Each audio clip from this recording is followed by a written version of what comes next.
Not the Footy Show. Couple of seconds remaining, possibly. He's called time. He's called that will do. And Queensland, an 18 points to 14 win.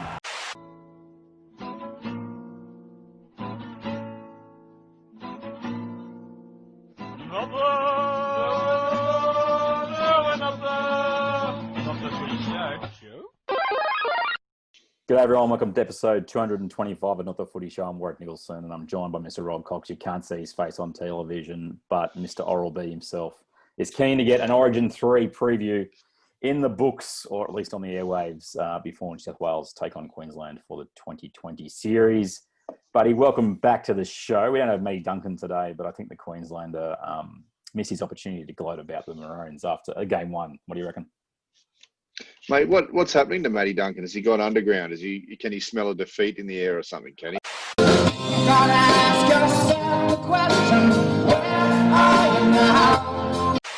He smelt 3-0 before the series started, to be fair to him. And for the rest of Queensland, they all sort of woke up when they got through in game one. And credit to Queensland, they outplayed the Blues in game one. They really put them on the back foot in the second half and were too good. But game two, Cocksmith, the Nathan Cleary, Damien Cook, James Tedesco show on the back of a pretty decent forward pack. Yeah, I think they did what we thought they'd do in game one, which they never quite did in game one.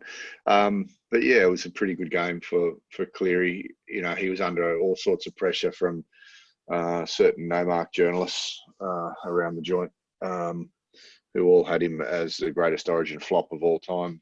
His stats didn't read that good, to be honest. I mean, he won series, but hey, not important. Yeah. He'd been part of individual stats, apparently. Yeah. Well, he got a few of those stats up on the board after game two, and looked pretty good if he can back that up with game two. But look, like you just mentioned, and you just kind of touched on it there. You know, there's only so much that a halfback can do when the forwards stop going forward. You know, we've had freakish players in the past, like Andrew Johns, who could turn a game on its head. But it doesn't matter if you're not going forward. You can't do anything as a halfback going backwards. It's not going to work out. You can't ball play. You can't really do anything. So, and it was much field position in that first game as it was go forward. The Blues just they got pinned. Yeah, well, New South Wales in that second half. In the first half, they were all right. In the second half, they just stopped. I think I might have sent you a message saying it doesn't look like they've come out of the shed. And it didn't. It looked like a different team had come out of the shed, you know. So, game two was much better. They kept their intensity up and even probably stepped it up a little bit. And what about the biff? There was a bit of biff. We like it. What do you think of the biff? Oh, mate. Hey? I love the fact that the rules say that if you throw a punch, you get sent to the sin bin. And there were two Queenslanders that came in and threw them. Sewer and Holmes, I believe, were the two. Clear as day on the replay. There was plenty of time for the DRF to get involved. He didn't get involved because it would have been, 12 versus 10 if they enforced it to the letter of the law. But then they had the audacity to give Tino and Payne Haas a fine after the game and didn't bother touching the other two. So once again, I don't know where they're coming from with that attitude. I think, you know, the 10 in the bin was sufficient for the two of them. Payne Haas did his little strut off the field with a broken or ripped jersey, which, mate, I thought he was big, but you saw him with half the jersey and he's an absolute monster. He's a big boy, isn't he? I think Tino's still got to hit the gym a little bit more compared to old Payne. It was fun to watch. Well, it was good to watch. I do agree with what you're saying, mate. You know, these fines, I mean, the player gets penalised by leaving the field for 10 minutes and then gets a fine. I mean, are they double dipping a little or what? Well, they didn't suspend him. That would have been hilarious. Well, it's, you know, I just think once you've done it, you've kind of been punished, you know, enough. Once you've been, you know, who did get the penalty from that, by the way? Do you remember? New South Wales, maybe? I don't know. Yeah. The game was gone by that stage anyway, so the penalty didn't really matter, and neither did the 2 10s. in the bin. Yep. But New South Wales, they rolled in game 2. Queensland stuck it up in game 1, which leads us to game 3, buddy. It's in Queensland. I'm guessing you won't be heading north to the Sunshine State for the decider.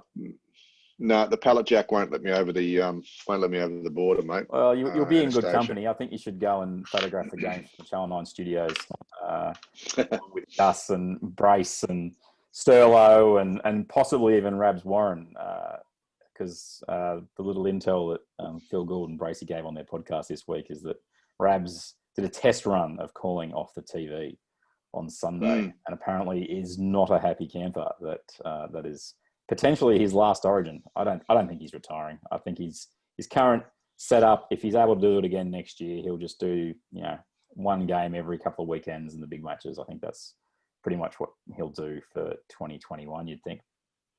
Yeah, I think so, mate. There's no, I don't think there's any real health concern for him or anything like that. He doesn't like flying, so that's kind of ticks one box. But yeah, he's very old school. He does like to be at the ground. So it's a very different beast, apparently, calling the game off of a TV set. Well, so, in saying that, you had to watch game 1 off the TV. You've been blacklisted in 2 states. And what did you make of watching the Origin experience as opposed to being at the ground? Well, in the last couple of years, I actually have missed a couple Origins. I think there was one the year before I missed because I was on a job somewhere in South Australia or something. But it is different. I actually prefer it.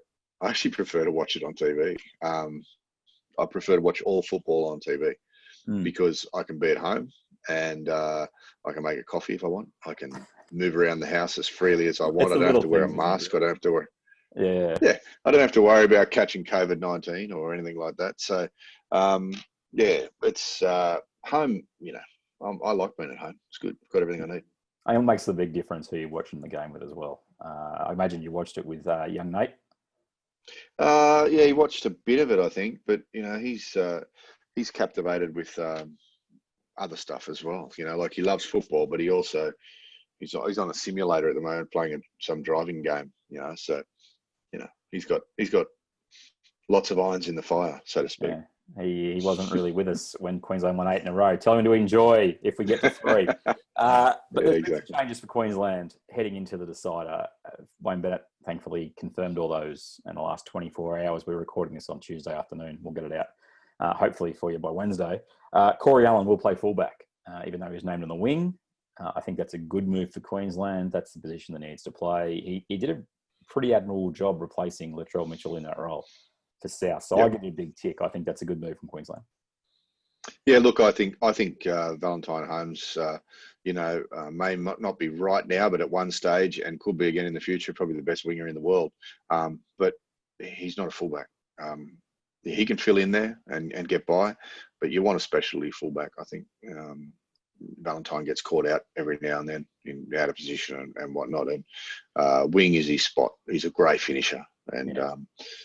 Ball playing and defensive stuff he shouldn't have to think about, So good move from the old coach. From Uncle Benny. He's also brought Edric Lee in on the wing, and also Brenko Lee looks like he will make his debut as well. In the Cousins. Pushing, and then former Canberra players. I remember being very positive about both of them when they were coming through the system at Canberra, especially Edric as a centre, but he ended up going on the wing and sort of good luck to him making his debut. But Brenko in the centres, he'll push Capel in the second row, potentially starting second row, which would then push Sewer, who I think's almost been Queensland's, not their best forward. One of their best. One of their best. For sure in the whole series. He was one of the players that actually played pretty well in game 2, along with, I think, Kafusi's been... It's the best I've seen Khalif Kafusi play for a number of years, these 2 Origin games. Yeah, but he was asleep. He was asleep in the first half of the first game. Yeah, he did get exposed on that first try. But mind you, he had to make up for 2 blokes outside him that had absolute Barry Crockers in the defensive line and Capewell. Funny what happens when you actually target players who aren't used to playing in those positions. And then Dynamis Louis will probably miss out and Cyril will go to the bench. So the other selection, though, and this is the one we want to sort of talk on, is the Harry Grant coming in on the bench. What does that mean for Jake Friend, in your opinion? It means the clock's ticking. doesn't it? It means So the clock's the alarm ticking just went off. rather He's played loudly. his first Origin game, and now it's already ticking. Yeah. Finished. Yeah. Well, look, there's been, over the years, there's been a few players that have played, very, very good at club level, and then gotten into Origin almost. And I'm not saying this is the case with Jake, but it's almost as a thank you from the state that they never really played for. I can think of a couple for New South Wales. Nathan Merritt, Hazem El Masri. They went and played. I think they were both single game players, actually. I think Jake Friend will probably play a couple more, and he'll be in squads. But Harry Grant's the future for them. The way he played with the Tigers this year in his debut year was sensational, and he's very tough and smart. And look, having him in there this week, he's been named at 14, hasn't he? Yeah, is that right? He's on the bench. Yep. Yeah. So look, he his obvious spot is 9, but he could fill in if need be at somewhere in the back row or half, or maybe even a 5'8" or something like that if needed. But yeah, he's the future. He's got the future number 9 on his back. You expect Friend to play those first opening 20, maybe a little bit longer. I think it all depends what the scoreline is. I think the longer Queensland are in the game, Friend will stay out there. But if the game goes New South Wales direction early on, I think you'll see Brandt introduced pretty quickly. I don't think Wayne Bennett's going to hesitate in game 3 to ring changes if he's got to. I think Phil Gould nailed it in the telecast and in his podcast this week, just saying Wayne Bennett knew he had a game 3. Game 2 got lost about 20 minutes in when they scored those back-to-back tries, and he's just for game 3. The other change, Welch has come in for Fodawaker as well. Queensland look better this game. They look like much better on paper in this game. Yeah, look, Welsh. When Welsh didn't play, I thought that was a great, kind of bonus for New South Wales. I like Welsh. I don't like him when he's playing for Melbourne very much. They seem to play a different game when they're playing for Melbourne. But anyway, I really think Queensland are going to be hard to beat up there, mate. I know New South Wales is a better team on paper, but geez, how many times have we seen this with New South Wales having the better team on paper? We see it probably 75% of the time in Origin. Apart from, if you could go from, in the 80s when they first played. If you get rid of that, it's based. I think it's a little bit overstated. I think where that gets lost in is when we had our periods of dominance in the years just out of those periods where we won the 3 in a row from, I think it was 03 to 05, and then the 3 in a row from 92 to 94. Sort of because the classic Queensland line has always been, Origin's dead now because New South Wales have won 3. And I think that gets skewed a little bit around the quality. There's no doubt at all, though, on paper, this series, we've got a better squad. But, again, we had to got pushed to a decider last year. It wasn't like it was all our own way. Oh, no. And look, Origin wasn't dead when Queensland won 8 in a row. I think that's, I really hate hearing that, to be honest with you. I'm with you. From Queensland. It's dead now. It's dead. It's like the kid that goes down the park and kicks sand in everyone's face for years, and then all the other kids grow up and he gets a little bit of sand in his face. And he's like, I don't want to play anymore. I think what you'll find is that's loosely termed as passion in north of the border. Apparently, we just lost half our audience. Mate, the other decision New South Wales have stuck with is King Gutho defending in the centres. And Jack Whiten made one error for the first try Queensland scored the other night, where he got caught out of position. He made some amends as the game went on and actually played much better than Gagai in the end. Gutho, though, he's just getting found out as not making many tackles as a rule. Some of his defensive efforts, man, it's not been good to watch. It's a weak point. Yeah. Look, I think he's a really exciting runner, Gutho. When he gets the ball, there's a couple of times last week he brought the ball back just like a fullback does when he plays fullback. He looks for that open space, and he's an exciting runner. But he's, I know he's played a bit of centre in the past, but maybe not enough lately to really have his defensive skills honed. I mean, look, Gutho has probably done okay. I'll give him a pass mark because they've won one and But geez, I think if Katoni Staggs was fit, it'd be a different right-hand side for New South Wales. It'd be a side that you probably wouldn't go roaming down too often as a Queenslander, because you'd get, absolutely hijacked by Katoni, because we know he can hit, and when he hits like a truck. So, but anyway, look, he's not there this year. He'll get his chance in the future, and I guess Gutho is hopefully he's picked up again, because he was better in the second game than he was in the first. So let's hope he, he's getting used to that edge roll a little bit more, and we'll see a bit tighter defence from him. Yeah, I think it was just the technique getting exposed, even again in that second game, that just worried me a little bit. It was like, under fatigue, he's come up with some efforts that, if the game's tighter, it's going to hurt us. And and having said that, though, I agree with you. He swapped with Adokar a couple of times to come up into the back into fullback. Back into the back three to take some kick returns. The versatility's great. It's just that first contact, I think, is the bit that worries me. So if I'm Queensland, like I have in the first two games, I'm running him relentlessly in game 3. Yep. Get to some predictions. The only issue for New South Wales apparently is Adokar's toe, but you expect him to play, so there'll be no changes for New South Wales. And that bench, which was fantastic in game 2, gets a chance to get one over the Queensland bench again. I think we saw a really good example of just how much of a loss Cam Murray was to an injury in that first game. So much, I think the personnel, as good as they were for us in game 2, just having that rotation back into vogue. Paulo and Finucane. Finucane, who I thought, I still can't believe he didn't play in game 1, given how well he did. 15 minutes, that's all he gives us. Those 15 minutes, but they're 15 minutes of up the guts, off the kickoff, off the second or third tackle, just perfect for what you need. You don't need someone who can play 80 minutes coming in off that roll. You need someone who will give you 10 to 15 of just everything. Yeah, absolutely. I'm going to call him Finucane, because that's what I'm used to calling him. I know you like to call him Finucane or whatever you call him. I'm going to call him Finucane. Dale was fantastic. And look, I think Isaiah really fitted in well into the Origin role. He's that kind of player. He's big, he's strong. And Nathan Brown was up for the fight as well. I think he was.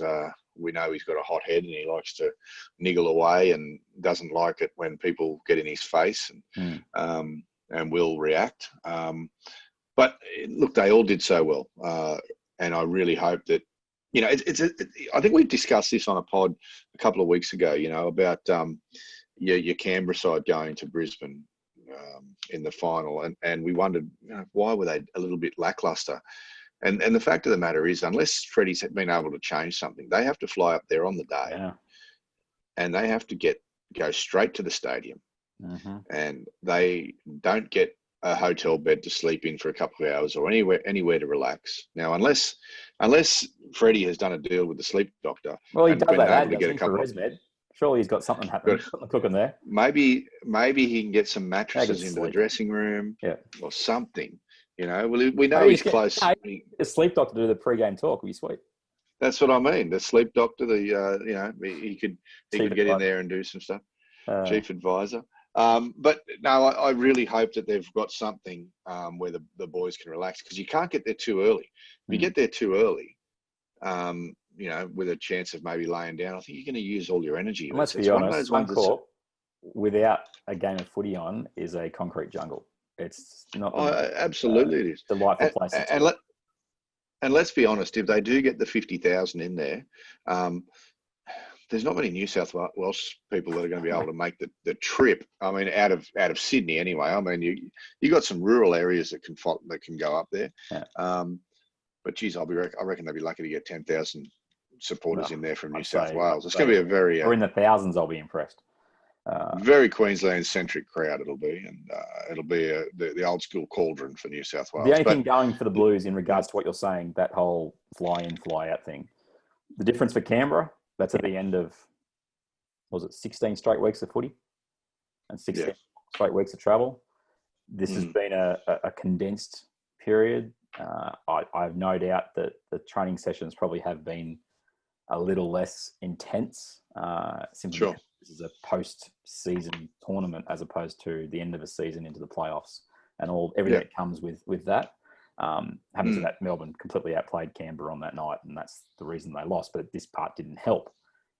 The Blues, mate, they got a chance to go through, Pete, and I just reckon that's going to be plenty of motivation to keep their minds on the job and turn up come the kickoff. Let's get to some tips, buddy, for the actual game.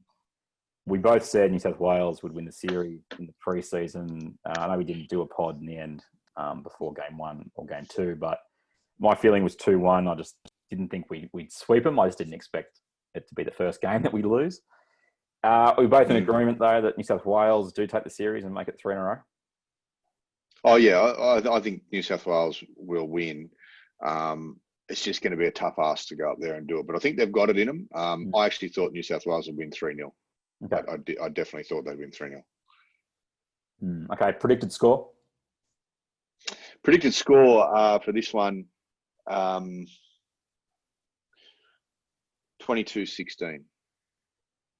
I'm going to go 26-10 to the Blues. First try scorer? Gagai. Oh, he's going Queensland starting early. I'm going Tupu. I said Tupu game 1. I said Tupu game 2. It's going to happen eventually. And man of the match. It's like the 80-year-old man that keeps choosing the same numbers in Lotto. I'm telling you, people. I tuned into Vossi's morning show on SEN this morning while I was making my coffee, and he does a segment. I don't listen to it regularly, but I listened to it this particular morning where he does the lotto numbers from the night before. Now, I used to work in a news agency, right? And the 2 numbers that I deduced in the 6 years I worked there, was 27 and 29, kids. And guess what was on the winning lotto numbers last night? 27 and 29, I bet. Well, at least 27. I didn't really listen very carefully, but 27, I heard him say 27. Stick with that. There's some free advice for you. On man of the match, I'm going Teddy. What about you? Man of the match, no, I'm not going to go Teddy. I'm going to go Damien Cook. Yeah. Which leads to the interesting question. Man of the series, Wally Lewis medal. We're both going to go New South Wales player, given they're going to win the series in our opinion. But who's been the best player over the 2 games so far, I guess, is my question to you. Billy Slater? Is that the correct answer? Look, obviously Cleary was so good in game 2. But I think Cookie wasn't all that far behind him in game 2. And I reckon that he had an okay game in game 1 too, and that was the forwards and stuff. Yeah. And if Cookie plays well on tomorrow night, on Wednesday night, he could get man of the series. So you're going with Cook. I'm going to go Cook as well. I had him written down before you said that on the basis of what you said. I thought he was really good until the game completely turned in that second half, where he couldn't get into the match in game 1. Yeah. Outstanding in game 2. DC looks like the biggest threat if Queensland win, I would say. He dominated poor old Boyd Cordner in that first match and exposed that hole. Teddy had a really strong game 2. He was quiet in game 1 in the sense that he didn't make a big impact. The effort was there. I think it's between Cook and Teddy. If New South Wales come away with the chocolates. Not the footy show. Buddy, anything else that's taken your eye as we wrap up this Origin 3 preview? We'll try and do a review of the game in the day or 2 after the match. But anything quickly you want to get off your chest? Oh, mate, the only thing, no, not really. I mean, unless I've forgotten something, which I'm sure you'll remind me. No, but I thought that the ladies' Origin game was pretty good last week. I didn't see it. I was out.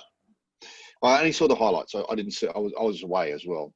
Nate and I went out of the city. We went out to Wagga Wagga. But it was a good game.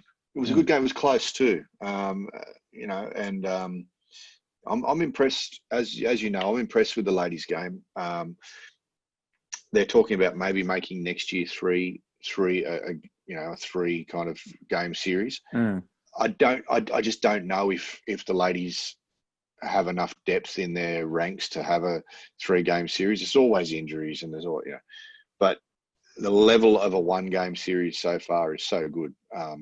It's just entertaining. I went to the game last year at North Sydney Oval, and that was great fun. Yeah. What I think the first step, and I know it's been thrown around a bit, should we expand? Should we, the actual NRLW, should we even make it a 3-game Origin series? I think the first thing to do, extend the regular season that they play in NRLW. Yep. I honestly think... Make it twice as long. Correct. Play 6 rounds. Still play your top 2 play in the grand final on grand final day. You've got to get some. You got to get some games at that level, that kind of Absolutely, kind of intensity under their belts. Because if you do that, that means X amount of players are going to debut over the course of the season, which is now going to be a season, and it means that you can potentially look at 2022 having exposed. What have we got? 4 teams. Let's say 20 per team. There's 80 players. Yep. Yeah. Then you can maybe get another 2 teams. You can get another 2 teams who have played some, they've had a bit of exposure to it. And that's the step that I think you move into. And you maybe add 2 teams. You don't add another 4. No, just 2. I think, mate, ultimately the 5-year plan should be to have 8 teams to play, 8 rounds. And that should be the NRLW season. And then you have an Origin and some test matches and stuff like that. And I think, I think the future's bright for them because the standard of football that they're playing right now is really good. And I think once those extra ladies are exposed to that level of training and fitness and being around each other and, getting information and all that kind of stuff, I think you'll find that they'll expand, nicely, but in probably 5 years in a very quick way. There was something else that you said earlier on today that had me a little bit, a question. What's happening with Josh Aloiai? What's the deal with that? Jash ain't happy. Jash Aloiai. Jash wants his cash. What's doing? Jash Cash would like to go to Manly because they have lots of money from losing Fanua Blake to the Warriors. It's a domino effect, and it will be this way because the NRL doesn't have the biscuits to step in and change how things are done. Player managers will continue to dictate the market, and the West Tigers. Who's his manager? Tyron Smith, apparently. But the West Tigers chairman can bloat and moan and say 100% truthful things as much as he likes, but it ain't going to change a thing the way that the game is policed. So Josh Aloiai apparently is being offered multi-year deal at Manly on the money that Fanua Blake was on. Came back to the Tigers and said, "Where's my cash? I've only got 1 year left. Up me." And they said, "Well, you've got 1 year left. We'll discuss it." And then all of a sudden, things have changed in the space of a month, and now he wants out. Here's the memo to Justin Pascoe, the West Tigers CEO. Do what everyone else is doing, mate. Because if you just sit back and wait for them to come and steal your players, you're going to end up with having to sign a lot of players and a lot more money than they should be getting because they're leftovers. Well, that's where. Well, you know what? You'd think the Tigers would know that. Hello, Ryan Madison. Hello, experience. Well, after about 5 or 6 of the players that they've got there that are on overs, and for double amount of time that they should have been signed for, you'd think that they would be trying to hold on to the good ones. And look, Josh Aloiai is one of their better ones. And I don't know if he's worth the money that Fanua Blake was on, but if you can grab it, I guess grab it. I couldn't read. It was hidden behind a paywall, some story about him, but I did read a quote that he'll never wear the Tigers jersey again. That's the alleged quote that Chamas is running with. That actual article I had a look at. There's more quotes from the Tigers than there is Aloiai. So it's one line from old Jash Cash, whatever his name is, and there's a whole bunch of things from that Lee guy, the chairman of the Tigers. It's just Justin Pascoe. Mate, get proactive. Go and find someone who's got 1 year left on their contract somewhere and sign them for heaps of money. Sign them. Just do it. Because, I mean, if you've done it before once and you didn't learn your lesson, which was Moses Mbai getting an upgrade when he was at Canterbury, and Canterbury went, "Take you, take him. Is he still there, by the way? Is he still at the Tigers? But the James Tamau, he'll be all right for them, but they're probably paying him massive overs. Josh Reynolds, we know how that's all panned out. Mind you, Josh Reynolds... He's the first choice 5'8" coming into next year, so maybe he'll finally be worth about a third of what he's on for another year at the Tigers. That's episode 225 Not The Footy Show, everyone. I said 4 to 5 minutes. He's got 20, 25, maybe even 30 out of it. How do you do it? Wow. Just not nice. I don't know, man. We're going both. Because you won't talk to me any other time. You just won't talk to me any other time. Let's talk. Wow. You're like, save for the pod. Yeah, well, save the gold, as they say, but in this case, not the cash. Episode 225, get us on Twitter, at NRL tweet, ROBVCOX. Who knows, he actually tweeted something kind of related to Not The Footy Show the other day, to those two journos. Did you get a reply from the two journos from the Courier Mail, mate? Nah, they didn't. They're soft. Just spineless jellyfish. They are. Having a go. Mate, it drives me insane. Journalists that have, are just, serial underachievers in life. I mean, anyone can be a journalist, mate. I'm telling you now, anyone can be a journalist. Serial underachievers having a go at a young bloke who's, achieved more in football in the 6 years that he's been playing at that, rep junior level up to now than most football players in 20 years would achieve, and they're calling him the greatest Origin flop of all time. I mean, seriously, boys. And the Travis Main was one of them, and I can't remember the other. I'd never heard of the other guy. The other bloke's name, and he probably won't ever again either. But seriously, wake up. Right, they're in good company, given how online journalism is going at the moment, is for sure. Facebook.com/NRL podcast. We're posting a lot more there at the moment, so hopefully you're enjoying some of that. There was a good one. NRL Roast has torched Cam Smith's book release. If you haven't seen it, head over to Facebook.com/. I thought that was very clever. We shared it on our page as well. Very, very good. He's a very clever dude. Shout out to Dean as well. Top 10 for interactions among sport pages on in social. Good stuff. On the latest rankings. Well done, mate. It is great to see you get some serious recognition because, mate, you're posting what you like, and funnily enough, in social media, that kind of works. Who knew? Anyway, that's been episode 225. We'll reconvene after the Blues, make it 3 in a row. And who knows, May Duncan may be seen again. I think he's remodelling BG's way up there at Redcliffe, getting ready for the apparent entry of the 17th team into the NRL up in Redcliffe.